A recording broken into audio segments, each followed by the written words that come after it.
Sometimes life is weird. One moment, it seems like only good things are happening. The next, one bad thing follows the other, and you're left overwhelmed.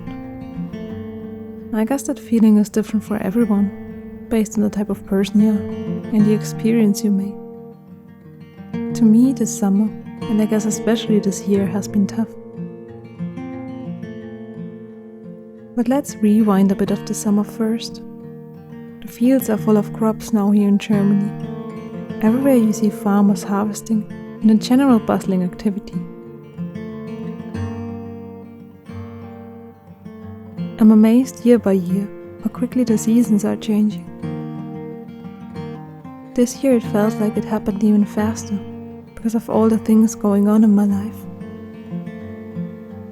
You can see the busyness in nature as well, now that the season is turning into late summer. Insects are buzzing on the bright, colorful flowers. The green has turned into this beautiful saturated shade. There's also been a lot of rain and thunderstorms, which is a big relief after warmer periods.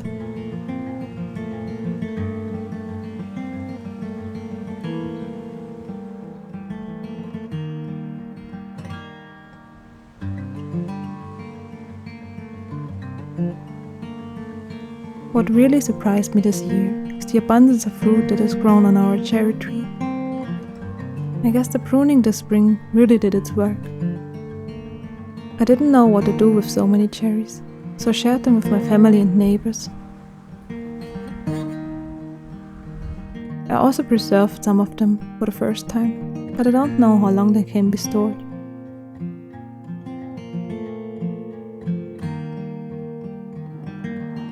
Our garden is full of so many different flowers this summer, which attract all kinds of insects. It's beautiful to watch all the life in front of your doorstep.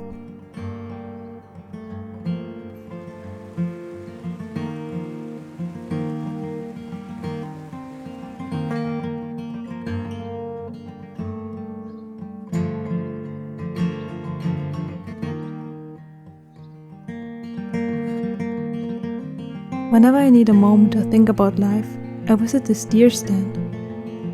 The view up there is amazing, and you kinda get your head free. The reason I went there again is because this summer 3 major events happened in my life. When June started, the heavy rains caused huge floods here in Germany, especially in my area.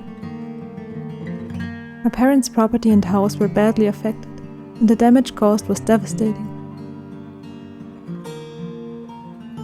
I broke off contact to a very close and important person in my life. For personal reasons, I don't want to go into too much detail, because I can only say this from my own perspective. I tried everything I could to maintain this relationship. In the end, however, I had to break it off to prevent myself from falling apart. In the most current event, my cat got sick. We had to let him go.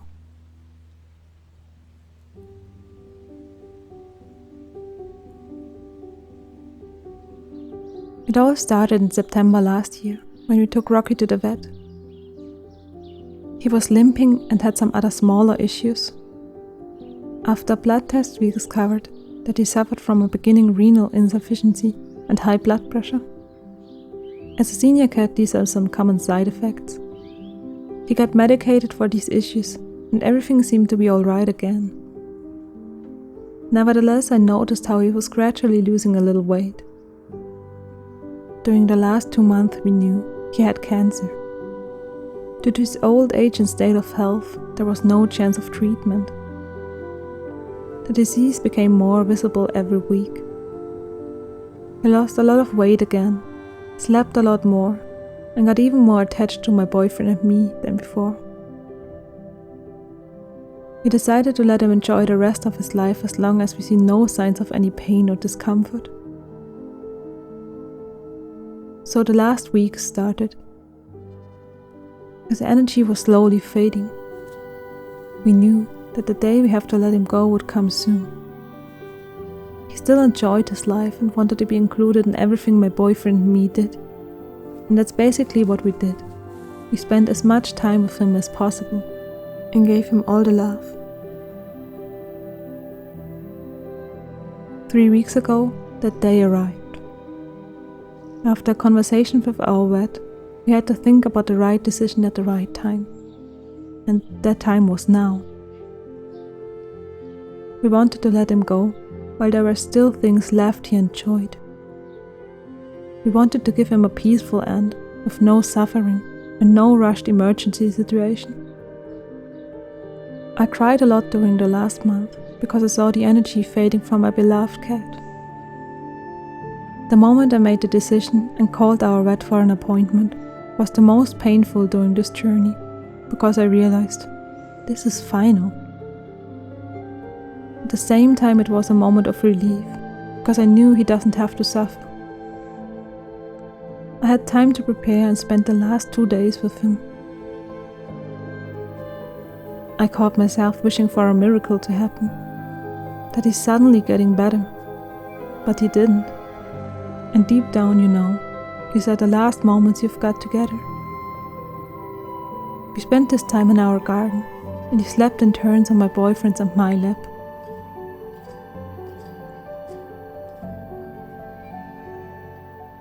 He was very calm during the ride and the appointment. It was important to me to hold him in my arms the whole time and to stay with him until the very last end, so that he felt safe. After the first injection, he fell into a deep sleep, and after the second one, he took his last breath.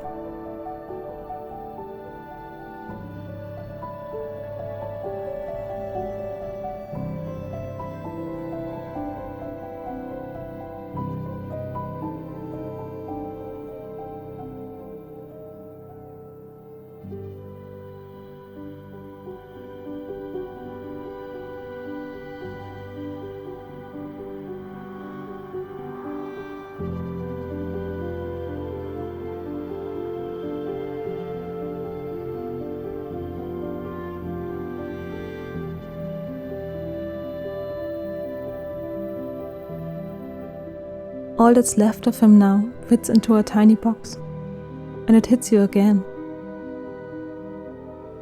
Seeing all the things he used and all the places he used to be at is hard. It's really hard. You know he will never be there again. You know you will never hear and smell him again. You remain with this hole and this emptiness in your chest. We left his drinking water fountain running because we're used to the soothing sound, and we're leaving most of his things in place, at least for a while, until it gets easier.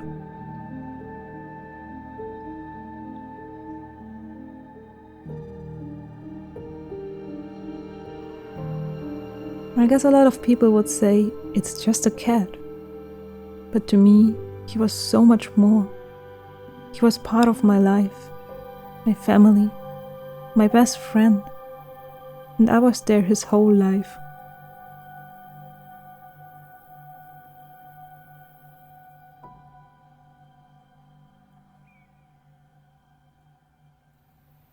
I got Rocky when I was still a child. We had 17 beautiful years together, and I'm so grateful for this time.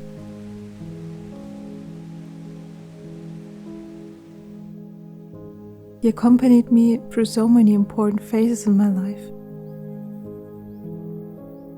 I grew up with him. I studied with him. He was there in difficult times. He was more of a dog because he followed me everywhere and always wanted to be the center of attention. 3 years ago, I moved together with him and my boyfriend. They too built a very strong bond, especially in the end. I guess I will never meet a cat like him again. He was so unique in his own way. But that's okay. All the things in life are finite. You should always be aware that every moment can be your last one, and you should try to enjoy every second of it.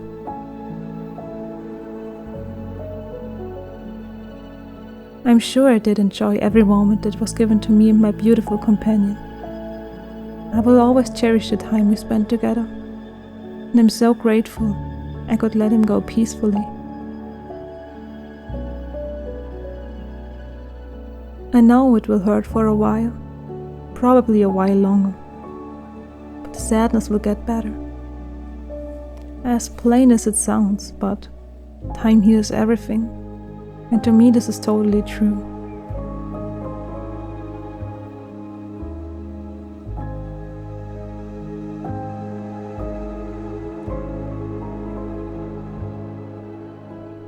Sometimes, when death is present in my life, I'm confused how one is just vanishing. Suddenly, it's all gone. Nobody knows what comes after death. If you just disappear from this world, or if there's something or some place we go to. Deep down in my heart, I hope we will meet our loved ones again. It feels like a soothing idea to hold on to. 3 years ago, my grandfather died. I don't know why, but sometimes it feels like he's still somewhere out there, and it gives me peace. I remember his voice, all the things he said, and I often miss him. But I have these beautiful memories with him that will last forever.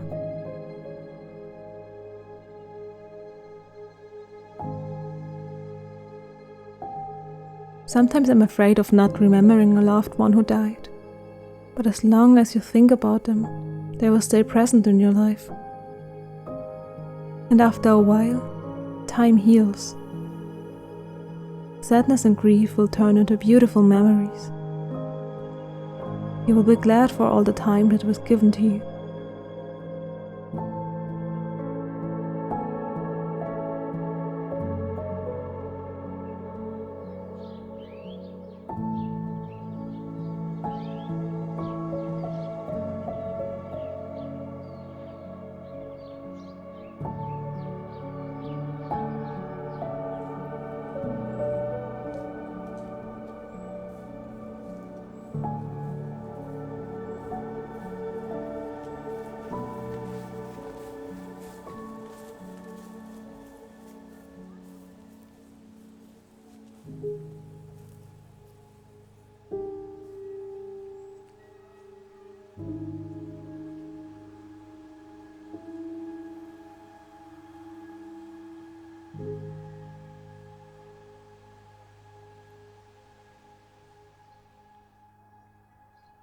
The abundance of summer really showed up in my garden this year.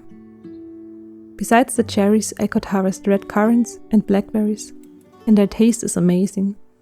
Very sour, a little bit of sweet, with a flowery flavor. I harvested at least 3 bowls full, and there's still more to come. To me, it's a great luxury to have access to homegrown fruit and vegetables. I try to eat them as fresh as possible, but they ripen very quickly. During the last couple of days, I often made porridge with blackberries for breakfast. I had to come up with some other ideas to process them, because they go bad as quickly as they ripen. Lately I love to make ice cream and popsicles out of fresh fruit. Sometimes I'm adding vegan yogurt and any kind of nut butter, and sometimes coconut milk. I add a fatty ingredient so that the popsicles don't get too firm and stay creamy.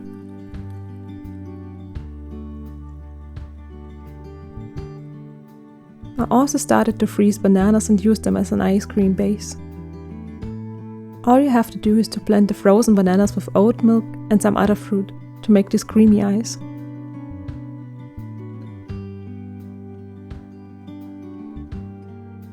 Maybe you remember the acorn I found in the forest about a year ago. I wasn't sure if it's going to make it. In the pictures you can see it slowly growing into a tiny tree. In spring this year it shed its leaves and grew back 3 new ones. A month ago, it suddenly started to grow double its size. You can basically watch it transform day by day. I don't know why, but it makes me really happy to see that it lasts so long, even if it's just in the house. As you see this video, I already repotted the tiny tree into a bigger container. I kinda hope that one day I'll be able to plant the oak tree in my own property. Sadly, the little forest I made in spring last year didn't make it. First it was thriving, but I guess it just didn't have enough space.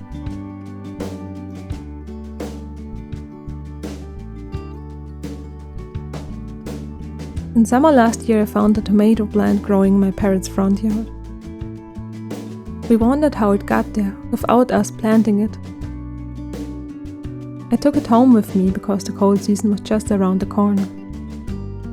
The plant grew really fast and got its first flowers, which turned into tiny tomatoes.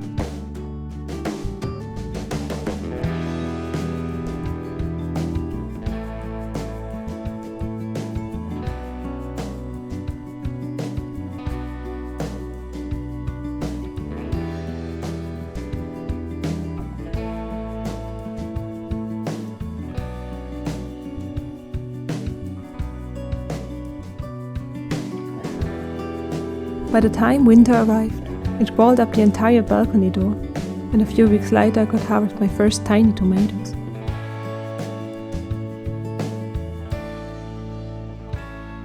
It's still alive and grows new leaves at the moment, but I guess it's only an annual plant. The funny thing is that after the flood, I found a bunch of new plants at my parents' front yard. It really got my mom and me thinking where they come from. After looking at some old photos of mine, I realized that my mom had tomato plants in her front yard about 10 years ago. It's really fascinating how nature always finds its way.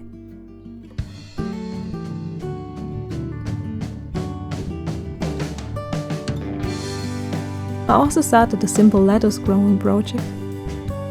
All you have to do is to cut off the stalk of a lettuce and place it in the bowl of water on a windowsill. I change the water daily and use toothpicks to hold it in place. After a few days it starts to grow leaves and roots, then you can plant it in compost.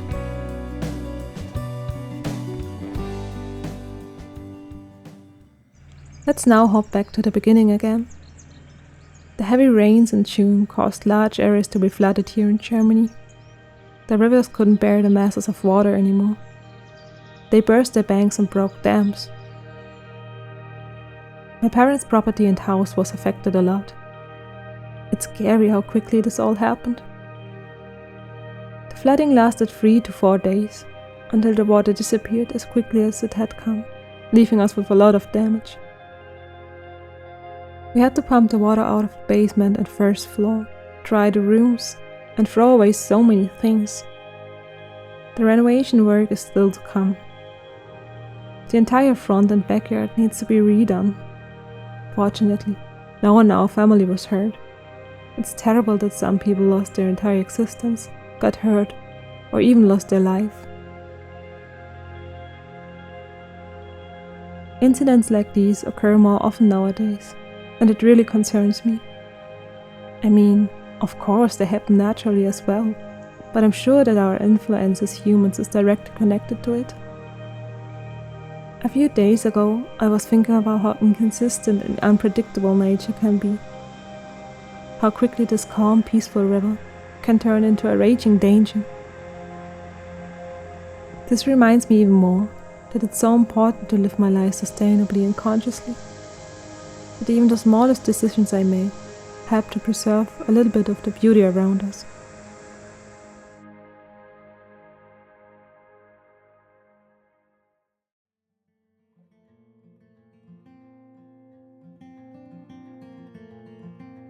Sometimes, life is weird. It feels like a complete mess. It feels overwhelming and draining. Like a never-ending series of bad things. Like luck is not on your side. And that's okay. I guess sometimes it even has to be this way. Because after all the bad things, the good things return. It lets us cherish the precious moments of happiness, because we learn how evanescent they are. It gives all the good things more meaning, because we experience pain, grief and suffering. We experienced how bad it can actually get.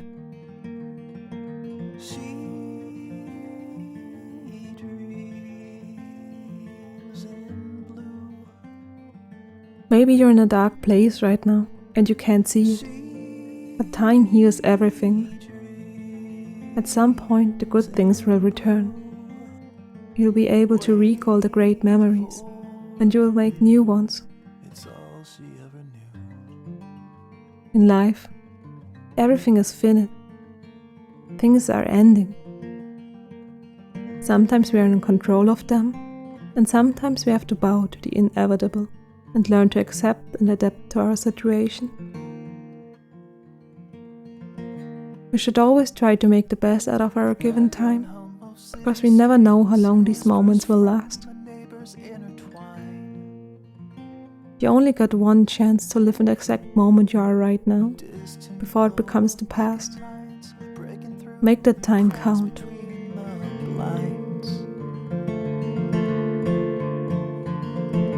Wait for it, it's hiding out of view.